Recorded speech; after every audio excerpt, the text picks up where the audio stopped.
Ladies and gentlemen, welcome back to the Idea Hub, and I hope you enjoy your lunch and not too sleepy to continue our afternoon sessions then. So, without further ado, our moderator, Elina Pedersen, Chief Revenue Officer from Bourse, and her panelists will have a real talk about the risk management in these sessions. Calculated exposure, rethinking risk in high volatility markets. Elina, my dear panelists, the floor is yours. Thank you very much. Thank you everyone for joining us this afternoon, and I think we have a very exciting topic to discuss, which is a bit more technical and mathematical than you probably expect, but let's have a look. My name is Elina Pedersen. I'm the Chief Revenue Officer of Bourse, ultra-low latency trading execution technology, and I'm joined by a very, very exciting set of panelists, and I'll let them introduce themselves. Please. Thank you, Elina. My name is Egorov. I'm Global Head of Sales at Tools for Brokers, and we've been helping brokers for more than 15 years with the risk management. We specialize on the low latency execution engine as well. Liquidity breach, and pretty much everything for MT4, MT5, starting from corporate trading, but risk management and execution are the keys we focus on. Charalambos. Hi, I'm Charalambos. I'm probably the most boring person here working in insurance, but I'm a senior insurance broker at Renaissance Insurance Brokers, and we specialize in operational risk advisory and insurance solutions for financial institutions and fintech companies. Hello everyone, my name is Borislav, and I'm working in Devexperts in the DX platform and head of trading operations. And actually we help our clients when they come, we help onboard them, we help to getting to know the platform, setting up the platform for them, and like have a background in a brokerage industry, in a prop firm industry, professional in retail. So I hope we enjoy the discussion today. Fabulous, thank you so much. So looking at the topic really, it says high volatility pretty clear and loud. And I think the markets in the past, well, I don't think I know, in the past few months have been incredibly volatile.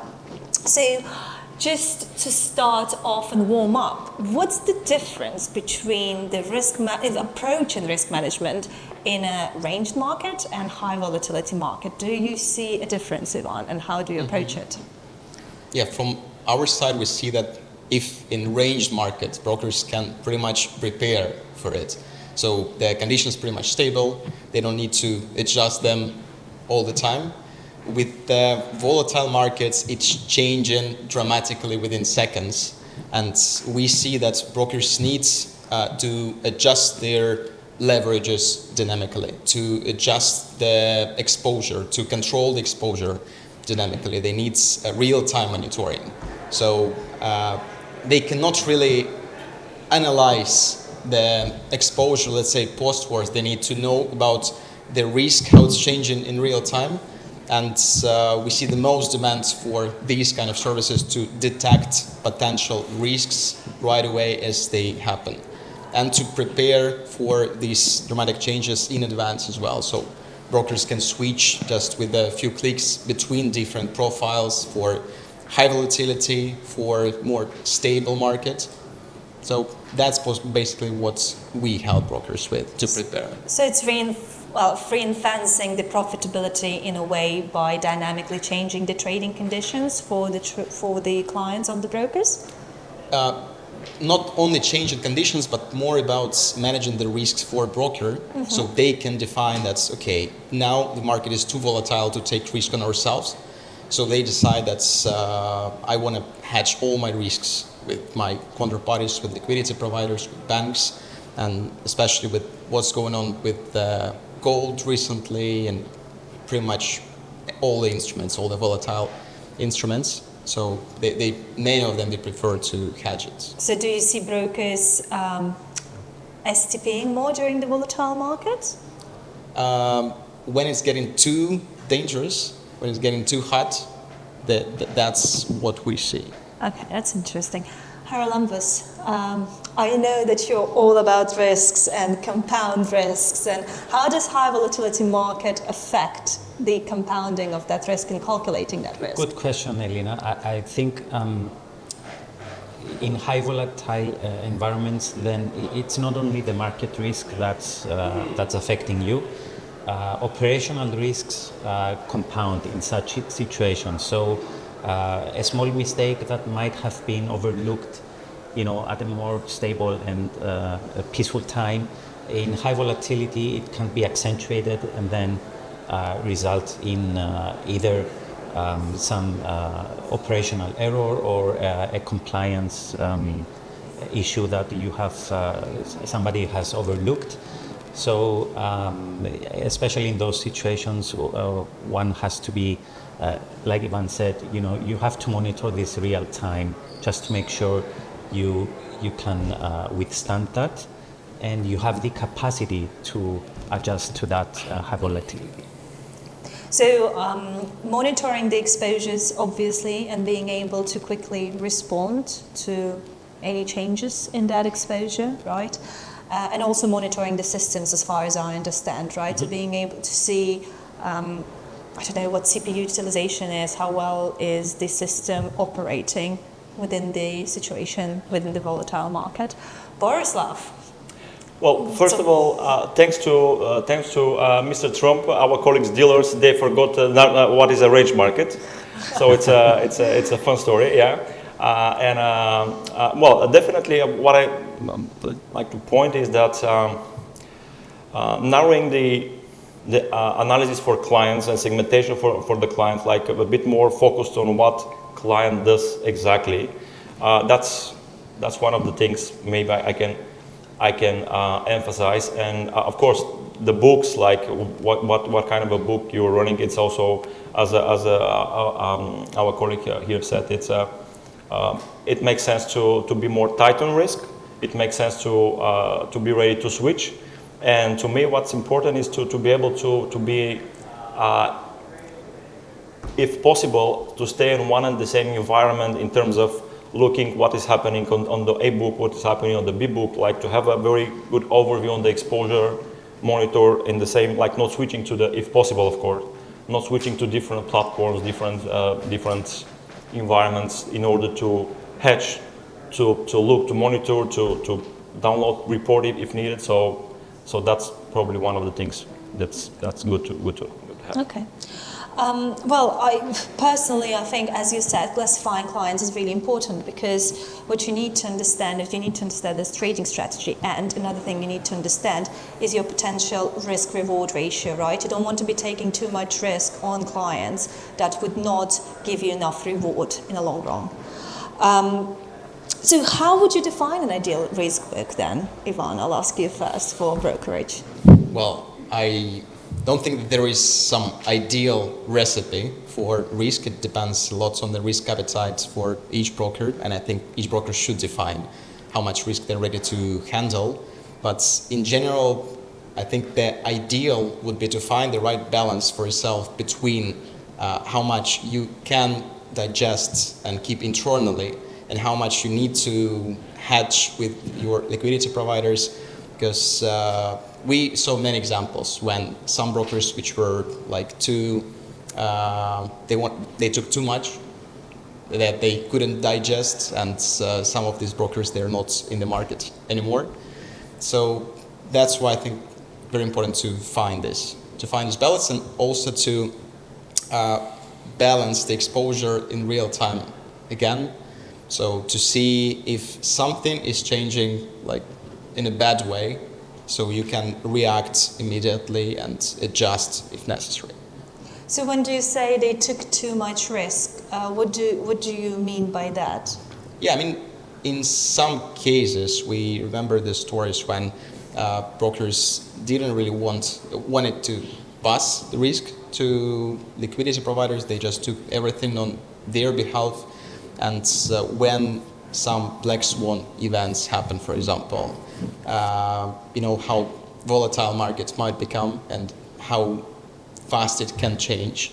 and broker can, from making millions every month, they can just lose hundreds of millions within just a few minutes. So with majority of those cases, what you will often find is that those brokers don't understand that their profitability is directly correlated to the spreads they're charging or markups they're charging, and any profitability is a function of a spread, right? So if they're not charging enough to affect the mathematical probability of a single trade, or not charging swaps, or offering any sort of artificial conditions to their traders, although it might be attractive from the marketing standpoint of view, the negative mathematical probability works against the broker. So if there would be no spread, ultimately whenever the trade is placed, it's 50-50. But because you're charging that spread and that commission, that's what makes the mathematical probability work towards the broker's balance sheet. Charalambos. So now I'm curious about the exposure limits, and I'm curious to hear your opinion on this. I would say brokers need to assess how much of their balance sheet basically is exposed. Is at risk. Yeah, is at risk. So how much is it exposed on either those operational risks or compliance risks or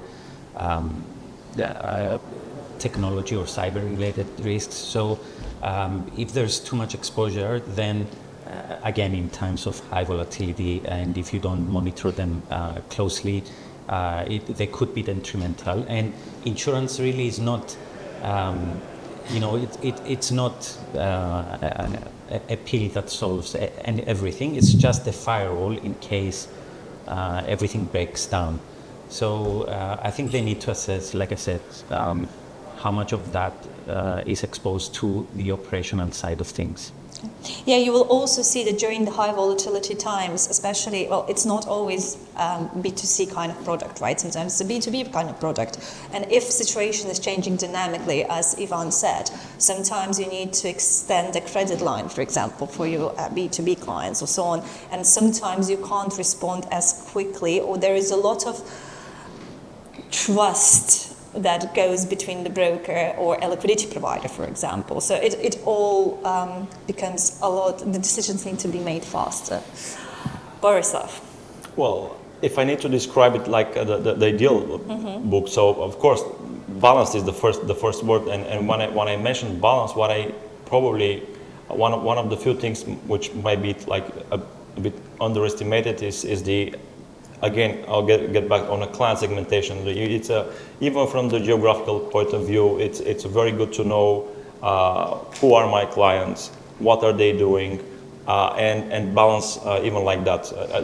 There are of course like standards in terms of single exposure, in terms of what's netting, what's left, what's go, like in the book, in the B book, in the A book, or whatnot. So that's one answer, of course.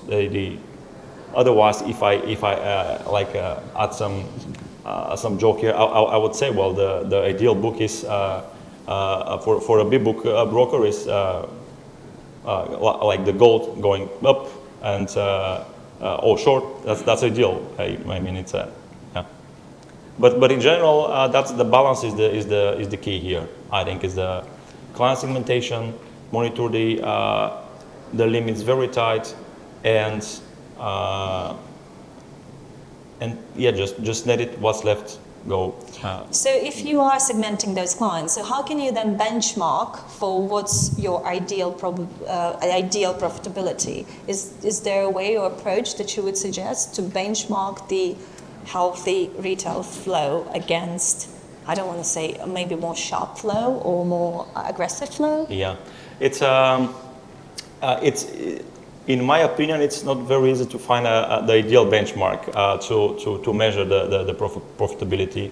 Maybe one way is to see the volume per, I don't know, per million or whatever. Like it's a one thing. So it's a tricky part, and there are some how to say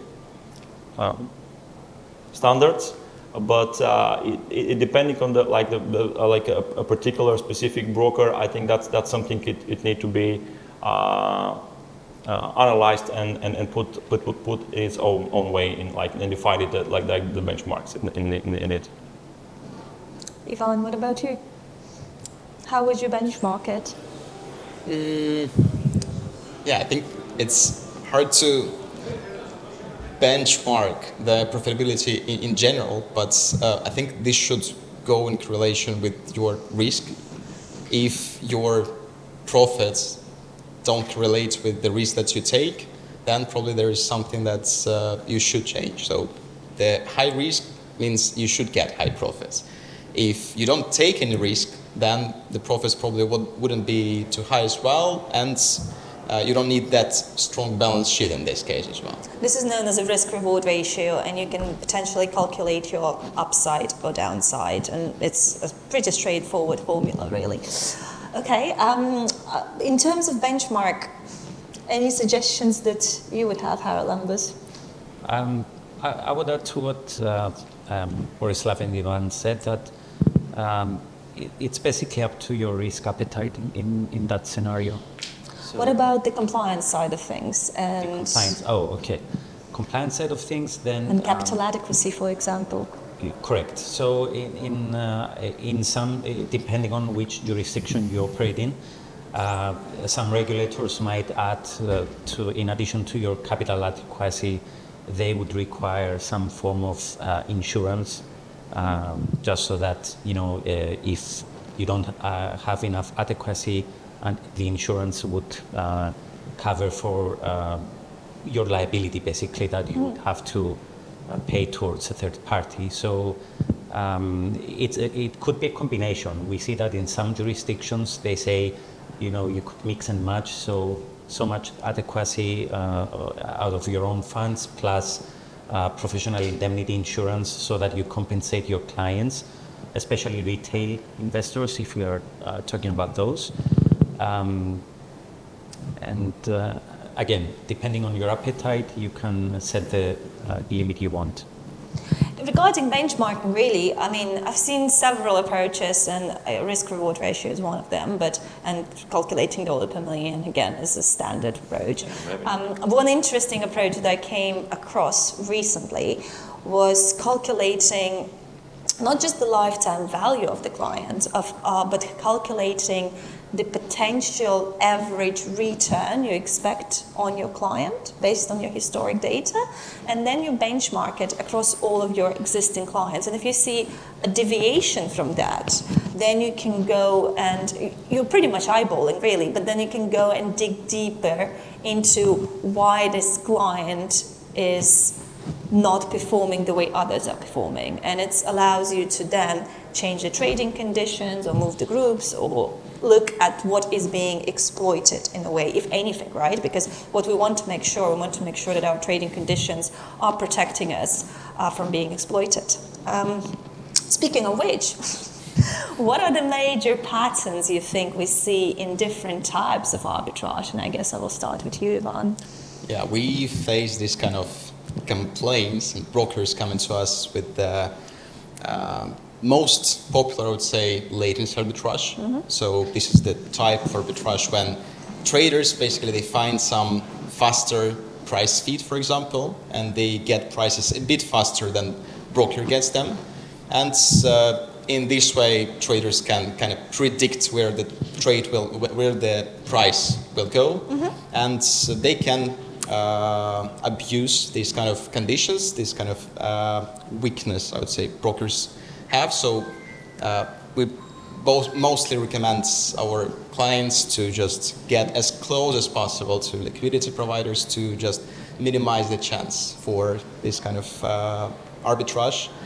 There are many other types, but these I would say the most popular, and we get the most complaints about these sides. Do you still see a lot of swap arbitrage? Because that was really popular maybe half a year ago. Nowadays, not much. Okay. Yeah, still with the high volatility, I would say it's more about latency arbitrage, and the more volatile the market is, the more these kind of abusers brokers face. Okay. Charalambos, I'll just take you in order. Yeah.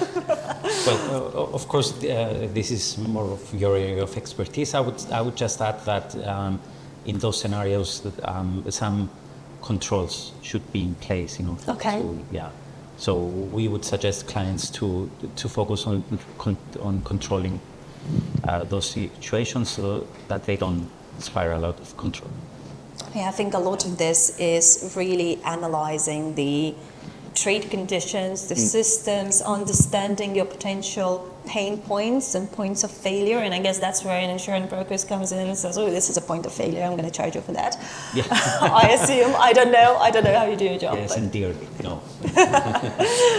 Borislav, please. Yeah, so you actually pointed very, very good that the trading conditions is super important to be monitored very closely, and on top of the latency abusing, if I may so, swaps are also valid point definitely, and if the only thing I can add maybe is the bonuses Yes, I abusing. see a lot of that too. Yeah. There is a play there, definitely. It's like some of the traders, these days they become smarter and smarter. So we also need to evolve. So it's something like a creative, more creative clients, if I may say so. So so it needs to be monitored very closely and very precisely to specify the conditions and to monitor your IBs very closely and affiliates and whatnot. So it's maybe the last valid point to me to add here in this. So how does Devexperts help the brokers ring-fence their profitability and protect them from arbitrage? So we are actually working toward creating specifically this, because we actually receive it as a request, as a feedback, and as a demand from the industry. Yep. And although we have some basics in terms of reporting, in terms of exposure risk, we have a dedicated exposure monitor where you see all in one. It's like a risk dashboard, yeah? Yeah, where you can see very fast your exposure and you can act within the platform, no need to leave it. But also be more detailed in terms of analyzing how fast the traders are executing and this kind of stuff. So in these areas we are developing. We have some basic, and we are also currently developing some things. Ivan, I'll ask you first, because Charalambos doesn't have a system. Well, you do have a system, not a software. Yeah, they have a protection. They have a from protection these kind of abusers. from potential failure. Yeah, but from our side, we actually give multiple tools to protect. The first is to detect these kind of abusers, the latent arbitrage traders, right away whenever they happen. So brokers can detect them in real time. They can flag them as kind of a toxic flow. How does the mechanism work? What is it based on? Basically, brokers can define some triggers. Let's say if the system detects that there are some traders who keep their position for too short period of time. Let's say that's scalping ultimately. Yeah. Let's say just a couple of seconds, but they make a significant profit within these 2-3 seconds. So broker get notified immediately, and they also have possibility to pass their risk associated with these traders to liquidity providers right away. So they don't take risk. They don't need to react manually as well. If it happens in the night, I know for dealers it's a big pain when the high volatility happens during the night shifts.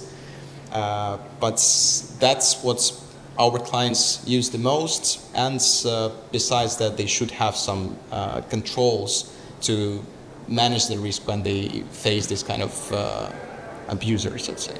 I think it's passing over trades that might be aggressive or sharp to liquidity providers is a double-edged sword, because if you do not let your liquidity provider know of what kind of flow is coming their way, it might affect all of your clients. So you need to be extremely careful when you do that, or when you choose to do it, because if whatever flow you're passing over to your liquidity providers is already derived of any value, it's also not valuable to them. So you become not a very valuable client. So they need to know. I think another way of looking at it is also on the profitability of your flow. So markouts or spread decay is incredibly useful to be able to identify sharper traders, right? Or the ones that are potentially trying to abuse your systems or have any sort of way of knowing where the market is heading in a way. Charalambos, you have anything to add here? About cyber risk and security, perhaps? Yeah. Of all of those systems failing? Yeah, God, well, no. cyber risks and security, again, insurance would not be your first, it should be your last resort. You know, if everything else fails, then it's probably too late. So we would suggest investing in infrastructure, controls, first of all. Make sure you have a robust system, and especially in this age with all these cyber threats, extortion, hacking, and so on. You need to invest in infrastructure first, and then, of course, there are insurance solutions available for a buffet to choose in order to insure certain risks that might be residual in this situation. Of course. Okay, I have one last question to ask, really, and it's more about what do you see happening into the future?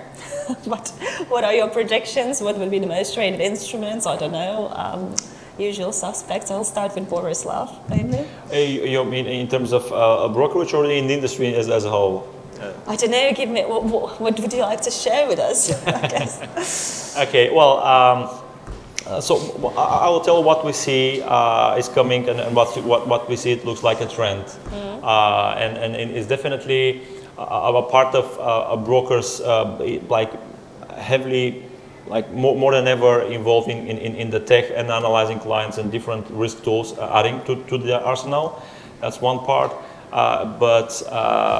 And definitely, we must mention that the prop industry, which is actually evolving, right? It all started with the CFD FX trading. Now the demand for futures is huge. We all know the demand for retail stock trading, because like professional stock trading in the prop form, that's an old business, but in the retail world is becoming bigger and bigger. Options for retail client also start to becoming a huge trend. So I see that development should be in these areas definitely, and it will be an interesting to see what will happen. And of course, regulation is also something which should happen, and I think it will be great for prop industry to be honest. It will settle down. It will clear the good firms, and yeah, I think it will be a good thing. So these are, if I just point at the main things which. Charalambos, anything to add?